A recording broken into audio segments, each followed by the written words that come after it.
रानो चिड़िया और गौरी कवि, हरियाली तोती और लूसी कबूतरी, इन सब ने एक एक अंडा दिया हुआ था। चारों के घर में खुशी का माहौल बना था।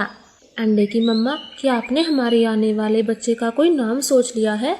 हाँ टुन्नू जी, मैंने अपनी बेटी का नाम गुड़िया सोचा है। और अगर बेटा हुआ तो? नहीं, मेरा मन कहता है हमारी पहली संतान बेटी चिड़िया होगी, इसलिए गुड़िया नाम बहुत अच्छा है। इधर कालू गौरी के घर में भी यही चर्चा होती है। गौरी जी, मैं अपनी बेटी का नाम लक्ष्मी रखूंगा। खबरदार, जो अब के बोला तो। मेरे अंडे से तो बेटा कौवा होगा, देख लेना कोई बेटी नहीं होगी। तुम इतना यकीन से कैसे कह सकती हो? कालू, मुझे एक दिन सपना आया था, मैं अपने बेटे को खिला रही थी। वो दोनों ऐसे बातें करते हैं और हरियाली तोती लूसी के घर में भी यही चर्चा थी। धीरे धीरे दिन गुजरते गए। सबसे पहले हरियाली का अंडा फूट जाता है। सारे पक्षी उसको बधाई देने आए हुए थे। मिट्ठू, बधाई हो, आप अब एक बेटे के पिता बन गए हैं। छोटा मिट्ठू बिल्कुल अपने पापा पर गया था। वही बड़ी बड़ी आंखें और मोटी चोंच थी। छोटा मिट्ठू बहुत सुंदर है। हरियाली बहन, आपके बेटे की लंबी उम्र हो और ये जीवन में एक कामयाब पक्षी बने, खूब तरक्की हासिल करे। धन्यवाद आप सबका जो यहाँ आए, हमें अच्छा लगा। हाँ, और सब अब मेरे घर आना, हमारे अंडे में दरार पड़ने लगी है। हाँ कालू कौवे, हम जरूर आएंगे। पहले बेटा कौवा तो आने दो, अगर बेटी हुई तो खुशी कम होगी। ना लूसी, तुम देख लेना, मेरे घर भी बेटा कौवा ही होगा। ऐसे वो सब अपने अपने घरों को चले जाते हैं। अगली सुबह कबूतर चिड़िया के घर पर दस्तक देता है।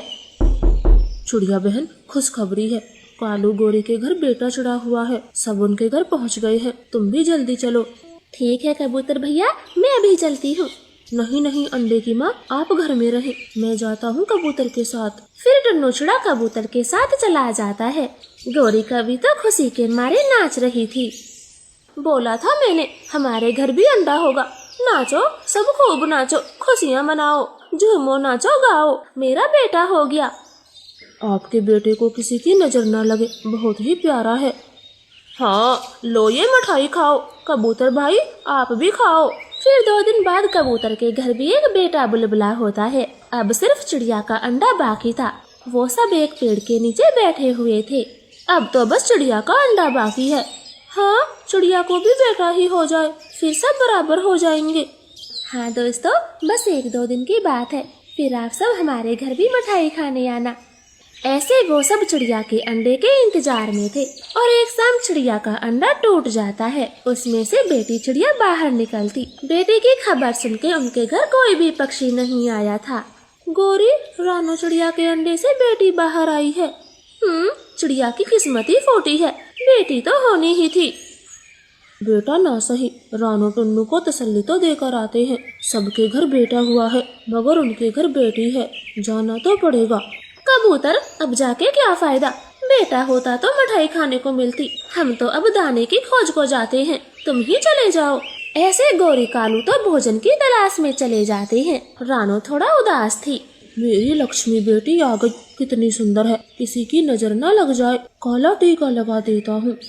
टुन्नू जी, हमारे घर बधाई देने कोई भी नहीं आया। अब तक तो सबको पता चल भी चुका होगा। बेटियों की भी कोई बधाई देने आता है? जो सब हमारे घर आएंगे उनके घर तो बेटे हुए। सब पक्षी बहुत खुश हैं। ऐसे सब पक्षियों के बच्चे बड़े होते हैं। गुड़िया तो काफी समझदार थी, वो हर बात को समझती। एक दिन की बात है, चिड़िया और गुड़िया नदी पर आई हुई थी। तब गौरी कवि कहती है, रानो, काश आपके अंडे से भी बेटा चिड़ा निकलता तो हम सब आपके घर खूब नाच गाना करते। गौरी, मुझे तो मेरी बेटी की खुशी भी कम नहीं लगी। मैंने और टुन्नू जी ने खूब नाच गाना किया। हाँ नाच लो, कुछ समय बाद तुम दोनों ही रह जाओगे। बेटी का क्या है, ये तो दूसरे घर चली जाएगी। चिड़िया खामोश हो जाती है। गौरी आंटी, मैं अपनी मम्मा को छोड़कर कहीं नहीं जाऊंगी। कहीं नहीं जाऊंगी? तुम क्या सदा यहीं रहोगी? आई बड़ी कहने वाली। इतना कहकर गौरी कवि वहाँ से चली जाती है। शाम को पापा चिड़िया काम से घर लौटता है। टुन्नू चिड़ा बहुत थका हुआ था। रानो जी, मुझे जल्दी खाना दे दो, मुझे सोना है, आज बहुत थक गया हूँ। टुन्नू, हमारा तो कोई बेटा भी नहीं है जो टुन्नू जी को सहारा देता। गुड़िया है जो शादी करके चली जाएगी। मुझे तो हमारे बुढ़ापे की चिंता सताती है। बारिश, धूप, ठंड का मौसम, हमें खुद ही गुजारा करना पड़ेगा, कोई बुढ़ापे में पानी देने वाला भी नहीं होगा। दोनों की बातें गुड़िया सुन रही थी। उसी दिन से गुड़िया जी जान लगा कर पढ़ाई करती है और 5 साल बाद वो इंजीनियर बनकर लौटती। वो जंगल में खुद का ऑफिस खोल लेती है। मम्मा पापा, कहा था ना आपको छोड़कर कहीं नहीं जाऊंगी। हाँ मेरी बेटी, आपने कर दिखाया। आज हर पक्षी की जुबान पर गुड़िया का नाम है। लेकिन गुड़िया की शादी तो करनी होगी ना, फिर तो गुड़िया हमें छोड़कर जाएगी। पापा, मैंने एक सोनुचड़े से शादी की बात की है। वो ज्यादा पढ़ा लिखा नहीं है, ना ही उसका घर है, तो शादी के बाद हम दोनों आपके ही घर में रहेंगे। बहुत खूब मेरी बेटी, अब जल्दी से हमें सोनुचड़े से मिलवा दो। फिर मम्मा पापा सोनुचड़े से मुलाकात करते हैं और दोनों की धूमधाम से शादी हो जाती। गुड़िया अपने पति के साथ अपने घर में ही रहती है। वो परिवार एक साथ मिलकर खुशी खुशी रहता।